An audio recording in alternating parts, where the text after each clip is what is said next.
I vowed that I wouldn't talk about the Atelier Ryza games till I understood all the mechanics. Now, after playing 2.5 games over about 3 years, I can confidently tell you that I'm breaking that promise today, because I didn't spend over 150 hours on these fucking games not to make a 3-minute review about it. The next game, Yumia, just dropped, and I think mechanically at least, it's an improvement across the board.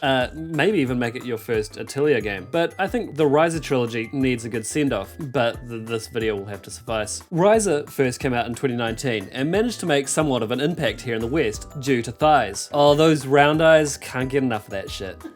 But what sets these games apart from other JRPGs is a generally super chill tone and low stakes, coupled with an incredibly deep crafting system. You can fiddle with the buffs and stats of anything using crafting ingredients that have been bukakied over every inch of play space. Every thicket of weeds also has its own quality level and stat enhancement possibility, so you better be picking up stuff constantly. The Atelier games take back the term crafting from those benchcraft survival games, which are really just overglorified Russian dolls of bullshit. There's a crafting bench inside that crafting bench. But if you feel like you have neither the grey matter nor grey water for crafting, that's fine, because if you don't give a shit, you can always autocraft, but you'll never be pulling the numbers of a dedicated min-maxer. It's an extremely forgiving game camouflaged by a UI about as approachable as a passive-aggressive vagina with teeth.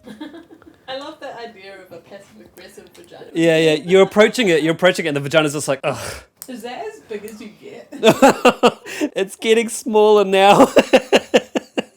On top of that is a battle system that across the 3 games evolves like a kid whose Ritalin is wearing off. The game's stories lack a central antagonist, and instead opts for the protagonists to mostly be driven and self-motivated about their adventures, and the mysteries they want to solve. In the first game, this presents itself as plucky and naive, but as they grow up across the games, this drive matures them into characters who you know you've dreamed of being, a well-rounded human with your shit together. This is the sort of fodder Sigma male YouTubers would make videos about if they weren't afraid JRPGs would make them gay.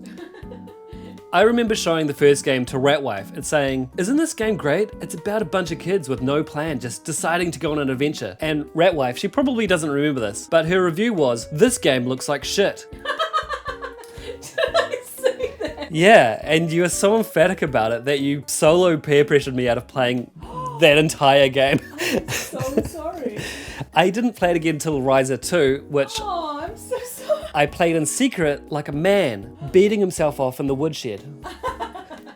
And you know what, she's not wrong. The developers Gust generally make scuffed looking AA material, only marginally better than other AA JRPGs like Pokemon Scarlet. But they put what they lack in good polished level design into small character events and skits that trigger as you wander around the maps. In Ryza 2, these poured in so quickly, it gave the impression that everyone's relationships, trials, and small life-size tribulations rolled on whether I was making progress in the main quest line or not. It was like getting waterboarded by slice of life goodness. In a good way, I'm into that kind of thing. My safe word is oh fuck, oh god.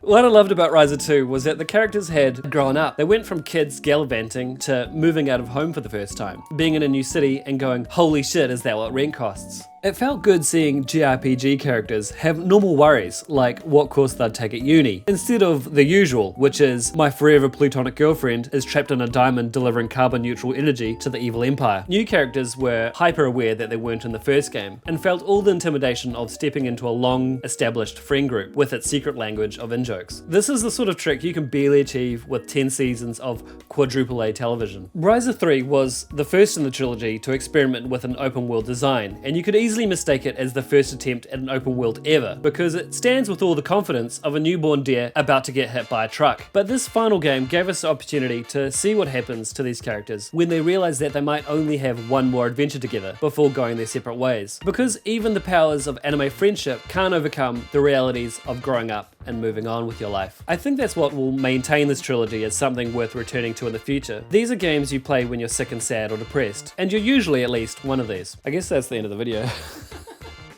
Hope you enjoyed it. Don't be sad. Don't be sad. Subscribe.